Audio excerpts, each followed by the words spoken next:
اسے بچا لیتے ہیں، جیسا کہ سورۃ المومن آیت 45 میں ہے۔ پس اللہ تعالیٰ نے اسے تمام برائیوں سے محفوظ رکھا جو ان لوگوں نے سوچ رکھی تھیں، اور فرعون والوں پر بری طرح کا عذاب الٹ دیا۔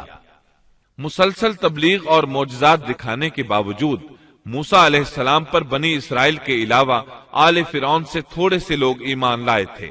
اکثر لوگ فرعون اور سرداروں کے ڈر کی وجہ سے کفر و سرکشی پر ہی بضد رہے، جیسا کہ اللہ تعالیٰ سورہ یونس آیت 38 میں فرماتے ہیں۔ پس موسیٰ پر ان کی قوم میں سے صرف چند آدمی ہی ایمان لائے تھے، وہ بھی فرعون سے اور اپنے حکام سے ڈرتے ڈرتے کہ کہیں ان کو تکلیف نہ پہنچائے، اور یقیناً فرعون اس ملک میں زور رکھتا تھا اور وہ حد سے بڑھا ہوا تھا۔ بنی اسرائیل پر آزمائشیں شروع ہو گئیں تو موسیٰ علیہ السلام نے ان سے فرمایا، اور موسیٰ نے کہا، اے میری قوم، اگر تم اللہ پر ایمان رکھتے ہو تو اسی پر توکل کرو، اگر تم اطاعت کرنے والے ہو۔ انہوں نے عرض کیا کہ ہم نے اللہ ہی پر توکل کیا ہے۔ پہلے اگرچہ انہوں نے موسیٰ علیہ السلام سے شکوہ کیا تھا اور یہ کہا تھا، ہم تو ہمیشہ مصیبت ہی میں رہے، آپ کی تشریف آوری سے پہلے بھی اور آپ کی تشریف آوری کے بعد میں بھی۔ مطلب یہ تھا کہ آپ کی پیدائش سے پہلے بھی فرعون نے ہمارے لڑکے ذبح کیے، اور آپ کے دعوی نبوت کے بعد بھی یہی حال ہے۔ البتہ بعد میں انہوں نے اپنے اس جواب سے رجوع کر لیا، معافی مانگی اور یوں کہا، انہوں نے عرض کیا کہ ہم نے اللہ ہی پر توکل کیا، اے ہمارے پروردگار، ہم کو ان ظالموں کے لیے فتنہ نہ بنا اور ہمیں اپنی رحمت سے ان کافر لوگوں سے نجات دے۔ اس کے بعد اللہ تعالیٰ نے موسیٰ علیہ السلام کو وحی فرمائی۔ اس کا ذکر سورہ یونس آیت 87 میں ہے۔ اور ہم نے موسیٰ اور ان کے بھائی کے پاس وحی بھیجی کہ تم دونوں اپنی قوم کے لیے مصر میں گھر بنا لو۔ مطلب یہ کہ اپنے گھروں ہی کو مسجد بنا لو، یعنی فرعون کی طرف سے سختی اور نگرانی زیادہ ہے اور تمہارے لیے مسجدوں میں آ کر نماز پڑھنا ممکن نہیں، تو تم گھروں ہی میں نماز ادا کرتے رہو، جیسا کہ سورہ یونس آیت 87 میں ہے۔ اور نماز کے پابند رہو اور آپ مسلمانوں کو بشارت دے دیں۔ اسی موقع پر موسیٰ علیہ السلام نے ایک دعا فرمائی، اور موسیٰ نے عرض کیا، اے ہمارے رب، تو نے فرعون کو اور اس کے سرداروں کو سامان زینت اور طرح طرح کے مال دنیاوی زندگی میں دیے، اے ہمارے رب، اسی واسطے دیے ہیں کہ وہ تیری راہ سے گمراہ کریں۔ اے ہمارے رب، ان کے مالوں کو نیست و نابود کر دے اور ان کے دلوں کو سخت کر دے، سو یہ ایمان نہ لانے پائیں یہاں تک کہ دردناک عذاب کو دیکھ لیں۔ مورخین کہتے ہیں فرعون کی قوم کے بڑے بڑے سرداروں کے مال، حتیٰ کہ ان کے کھانے کی چیزیں پتھر اور مٹی کے ڈھیلے بن گئے، یہاں تک کہ انڈے اور دال بھی، اور یہ اس بات کا نتیجہ تھا کہ اللہ تعالیٰ نے موسیٰ اور ہارون علیہ السلام کی دعا کو قبول فرما لیا ہے، جیسا کہ اللہ تعالیٰ سورہ یونس آیت 89 میں فرماتے ہیں، حق تعالیٰ نے فرمایا کہ تم دونوں کی دعا قبول کر لی گئی، سو تم ثابت قدم رہو اور ان لوگوں کی راہ نہ چلنا جن کو علم نہیں۔ اس کے بعد بنی اسرائیل پر بلائیں اور آزمائشیں سخت ہو گئیں۔ سورۃ الاعراف آیت 129 میں ہے، قوم کے لوگ کہنے لگے، ہم تو ہمیشہ مصیبت ہی میں رہے، آپ کی تشریف آوری سے پہلے بھی اور آپ کی تشریف آوری کے بعد بھی۔ موسیٰ نے فرمایا، اللہ بہت جلد تمہارے دشمن کو ہلاک کر دے گا اور بجائے ان کے تمہیں اس سرزمین کا خلیفہ بنا دے گا، پھر تمہارا طرز عمل دیکھے گا۔ یعنی بہت جلد اللہ تعالیٰ تمہیں زمین میں حاکم بنائے گا، وہ تمہیں دیکھے گا کہ تم کیسے عمل سر انجام دیتے ہو۔ اب جو ہی بنی اسرائیل پر مصیبتوں کا دور شروع ہوا، اللہ تعالیٰ نے مصریوں پر بھی ابتلا اور آزمائش کا دور شروع کر دیا، چنانچہ فرعون اور مصریوں پر لگاتار ہلاکتیں آنا شروع ہو گئیں۔ اللہ تعالیٰ سورۃ الاعراف آیت 130 میں فرماتے ہیں، اور ہم نے فرعون والوں کو قحط سالی اور پھلوں کی کمی میں مبتلا کر دیا۔ اللہ تعالیٰ کا قہر شروع ہوا، آسمان سے بارش برسنا بند ہو گئی، دریائے نیل خشک ہو گیا، ان کی بھوک شدید ہو گئی۔ فرعون سمجھ گیا یہ موسیٰ کی وجہ سے ہے، کہنے لگا، اے موسیٰ، اگر تو اپنے رب سے دعا کر کے یہ کیفیت ختم کرا دے تو ہم بھی بنی اسرائیل پر جفائیں ختم کر دیں گے۔ موسیٰ علیہ السلام نے فرمایا، ٹھیک ہے۔ چنانچہ آپ نے اللہ تعالیٰ سے دعا فرمائی، دریائے نیل جاری ہو گیا، باران رحمت کا نزول ہوا، لیکن فرعون باز نہ آیا۔ اس نے بنی اسرائیل کو دوبارہ تنگ کرنا شروع کر دیا۔ اس کے جواب میں اللہ نے بھی فوراً دوسرا عذاب بھیج دیا، پھلوں کی پیداوار کم کر دی۔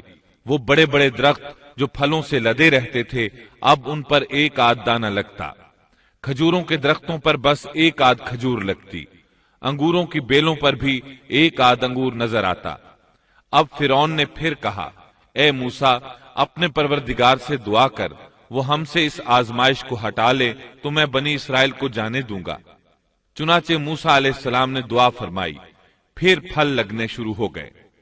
مصر میں خیر و برکت کا دورہ شروع ہو گیا، لیکن فرعون نے بنی اسرائیل کو پھر بھی نہ چھوڑا، الٹا انہیں منحوس قرار دیا اور کہا کہ ہماری تکالیف و مصائب کے صرف تم ذمہ دار ہو۔ اللہ تعالیٰ اس بارے میں سورۃ الاعراف آیت 131 میں فرماتے ہیں، سو جب ان پر خوشحالی آ جاتی تو کہتے کہ یہ تو ہمارے لیے ہونا ہی چاہیے، اور اگر انہیں کوئی بدحالی پیش آ جاتی تو موسیٰ اور ان کے ساتھیوں کی نحوست بتلاتے۔ یاد رکھو کہ ان کی نحوست اللہ کے پاس ہے، لیکن ان کے اکثر لوگ نہیں جانتے۔ مطلب یہ کہ یہ سب کچھ تو تمہارے کفر کی وجہ سے ہے۔ اس کے بعد مزید نشانیاں ظاہر ہونے لگیں۔ اللہ سبحانہ و تعالی سورۃ الاعراف آیت 133 میں فرماتے ہیں، پھر ہم نے ان پر طوفان بھیجا اور ٹڈیاں اور جوئیں اور مینڈک اور خون کہ یہ سب کھلے کھلے معجزے تھے۔ یہ کل 9 معجزے تھے۔ ان میں سے پہلا معجزہ لاٹھی کا اژدہا بن جانا، دوسرا معجزہ ہاتھ کا روشن ہو جانا، تیسرا معجزہ قحط سالی، چوتھا معجزہ پھلوں میں کمی، اور باقی 5 معجزات کا ذکر اسی آیت مبارکہ میں آیا ہے۔ طوفان، ٹڈیاں، جوئیں، مینڈک اور خون۔ ان 5 میں سے پہلا معجزہ ہے طوفان۔ دریائے نیل میں ایسی طغیانی آئی کہ پانی مصر میں داخل ہو گیا، بنی اسرائیل کے گھروں کے سوا سب کچھ غرق ہونے لگا۔ سیلابی ریلا کسی اسرائیلی کے گھر کے قریب آتا تو رک جاتا، کسی مصری کے گھر کے قریب آتا تو اس میں داخل ہو جاتا۔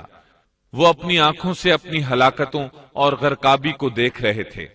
آخر موسیٰ علیہ السلام سے فریادیں کرنے لگے، اے موسیٰ، اس بلا کو بھی رکوا دو، اپنے پروردگار سے دعا کرو، یہ بلا روک دے۔ چنانچہ آپ نے دعا فرمائی، یہ عذاب ختم ہو گیا۔ فرعون اور مصری بہت خوش ہوئے۔ اس کے بعد ٹڈیوں کا معجزہ شروع ہوا۔ مصریوں کے کھیتوں میں ٹڈی دل فوج آتی، ان کو چٹ کر جاتی، لیکن بنی اسرائیل کے کھیتوں کو کچھ نہ کہتی۔ پھر اسی طرح دعا کرنے سے یہ بلا ختم ہوئی۔ پھر گھن کا کیڑا شروع ہوا۔ گھن کا کیڑا یعنی سرسری یا سر کے بالوں سے نکلنے والی جوئیں۔ مشہور بات یہی ہے کہ وہ جوئیں تھیں، وہ ان کے سروں سے نکلتی تھیں۔ ان کے جسموں میں جوؤں کی بھرمار ہونے لگی۔ جو ہی کوئی مصری کسی کے قریب ہوتا اس پر جوئیں گرنے لگتی۔ کوئی سونے کے ارادے سے اپنے بستر کے قریب آتا تو اس پر جوئیں ہی جوئیں ہوتی۔ ان پر یہ آزمائش بھی بہت شدید ہو گئی، لیکن بنی اسرائیل اس سے محفوظ رہے۔ اس کے بعد مینڈک والا معجزہ شروع ہوا۔ مصریوں کو مینڈک ہی مینڈک نظر آنے لگے، لیکن بنی اسرائیل کے گھروں میں کچھ بھی نہ تھا۔ مصری اپنا کوئی برتن کھولتا تو اس میں مینڈک نظر آتا، کوئی اپنے بستر پر آتا تو اس پر مینڈک ہوتا، کھانا کھانے کے لیے بیٹھتا اور لقمہ منہ میں رکھتا تو وہ مینڈک بن جاتا۔ اللہ تعالیٰ نے ان لوگوں کو عجیب طرح سے آزمائش میں مبتلا کیا۔ اس کے علاوہ خون کا معجزہ، یہ 5واں معجزہ تھا۔ اس کے سامنے فرعون بے بس ہو گیا، ان کا پانی خون میں تبدیل ہونے لگا۔ کوئی مصری دریائے نیل سے چلو میں پانی لیتا تو وہ پانی خون بن جاتا، لیکن کوئی اسرائیلی پانی لیتا تو وہ پانی ہی رہتا۔ مصری کسی کنویں سے پانی نکالتے تو وہ خون بن جاتا، اسی کنویں سے اسرائیلی پانی لیتے تو پانی ہی رہتا۔ اللہ تعالیٰ نے ان سے پانی کو روک لیا۔ پھر مصری پانی حاصل کرنے کے لیے بنی اسرائیل کے پاس آنے لگے، وہ ان سے پانی مانگتے۔ جب بنی اسرائیل ان کے لیے پانی ڈالتے تو وہ فوراً خون میں تبدیل ہو جاتا۔ اسی پانی کو بنی اسرائیل پیتے تو پانی ہی رہتا۔ سب لوگوں نے یہ معجزات اپنی آنکھوں سے دیکھ لیے، لیکن پھر بھی موسیٰ علیہ السلام پر ایمان نہ لائے اور غرور و تکبر پر اڑے رہے۔ جیسا کہ اللہ تعالیٰ سورۃ الاعراف آیت 133 میں فرماتے ہیں، سو وہ تکبر کرتے رہے اور وہ لوگ تھے ہی جرائم پیشہ۔ 9 عدد معجزات دیکھ لینے کے بعد بھی وہ ایمان نہ لائے، حق کو جھٹلاتے ہی رہے۔ سب سے سخت ترین عذاب خون کا عذاب تھا۔ معاملہ جب یہاں تک پہنچا تو سب جمع ہو کر موسیٰ علیہ السلام کے پاس آئے اور یوں گویا ہوئے، کہنے لگے، اے موسیٰ، ہمارے لیے اپنے رب سے اس بات کی دعا کر دیجئے جس کا اس نے آپ سے عہد کر رکھا ہے۔ اگر آپ اس عذاب کو ہم سے ہٹا دیں تو ہم ضرور آپ پر ایمان لے آئیں گے، اور ہم بنی اسرائیل کو بھی رہا کر کے آپ کے ہمراہ کر دیں گے۔ پھر جب ان سے اس عذاب کو ایک خاص وقت تک کے لیے جس تک بہرحال ان کو پہنچنا تھا ہٹا دیتے تو وہ فوراً ہی عہد شکنی کرنے لگتے۔ آخر کار موسیٰ علیہ السلام کو اللہ کا حکم ہوا کہ راتوں رات تو میرے بندوں کو لے کر نکل جا۔ دوسری جگہ یوں ارشاد ہوتا ہے، ہم نے موسیٰ کی طرف وحی نازل فرمائی کہ راتوں رات میرے بندوں کو لے چل۔ چنانچہ سب بنی اسرائیل رات کی تاریکی میں نکلے۔ وہ دروازوں پر کوئی خاص نشان چھوڑ کر چلنے لگے۔ رات کی تاریکی میں نکلنے کا حکم اس لیے دیا گیا تاکہ فرعون ان کے بارے میں کوئی فیصلہ نہ کر سکے۔ انہوں نے صبح ہونے کا انتظار نہ کیا۔ ان کی تعداد 6 لاکھ کے قریب تھی۔ یہ سب لوگ اپنے مال مویشی اور ضروری سامان ساتھ لے کر چلے۔ فلسطین کی طرف 6 لاکھ افراد کی یہ عظیم ہجرت تھی۔ فرعون کو صبح سویرے پتا چلا تو سوچ میں ڈوب گیا کہ اب ہماری خدمت کون کرے گا، ہماری غلامی کون کرے گا۔ اس کی حالت پاگلوں جیسی ہو گئی۔ آخر اس نے بنی اسرائیل کے تعاقب کا حکم دیا۔ اللہ تعالیٰ اس موقع پر سورۃ الشعراء آیات 57 تا 60 میں فرماتے ہیں، آخر کار ہم نے انہیں باغات سے اور چشموں سے اور خزانوں سے اور اچھے اچھے مقامات سے نکال باہر کیا۔ اسی طرح ہوا، اور ہم نے ان تمام چیزوں کا وارث بنی اسرائیل کو بنا دیا۔ پس فرعون کے لوگ سورج نکلتے ہی ان کے تعاقب میں نکلے، یعنی فرعون طلوع آفتاب کے وقت ہی ان کے تعاقب میں لشکروں کی تیاری کے ساتھ نکل کھڑا ہوا۔ موسیٰ علیہ السلام بنی اسرائیل کو لیے بحر احمر کے ایک کنارے پہنچے۔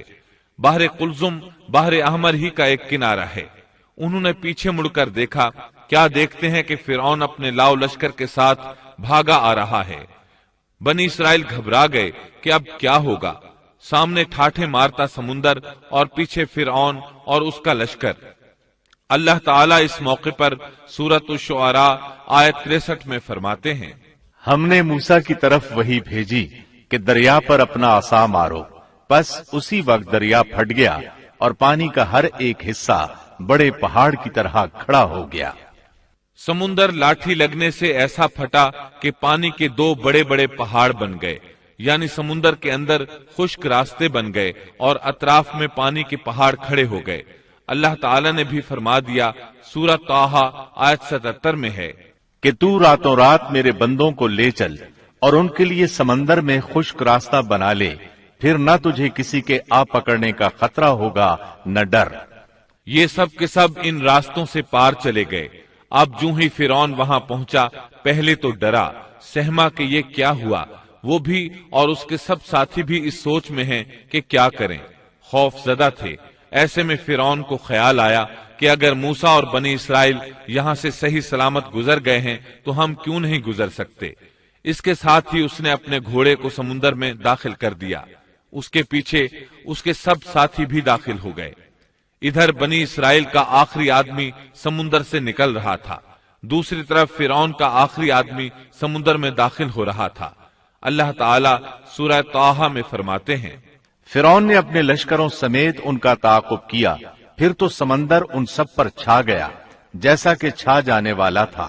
فرعون نے اپنی قوم کو گمراہی میں ڈال دیا اور سیدھا راستہ نہ دکھلایا۔ اللہ تعالیٰ فرعون کی موت کا منظر یوں بیان کرتے ہیں، اور ہم نے بنی اسرائیل کو دریا سے پار کر دیا، پھر ان کے پیچھے پیچھے فرعون اپنے لشکر کے ساتھ ظلم اور زیادتی کے ارادے سے چلا، یہاں تک کہ جب ڈوبنے لگا تو کہنے لگا کہ میں اس ذات پر ایمان لاتا ہوں کہ جس پر بنی اسرائیل ایمان لائے ہیں،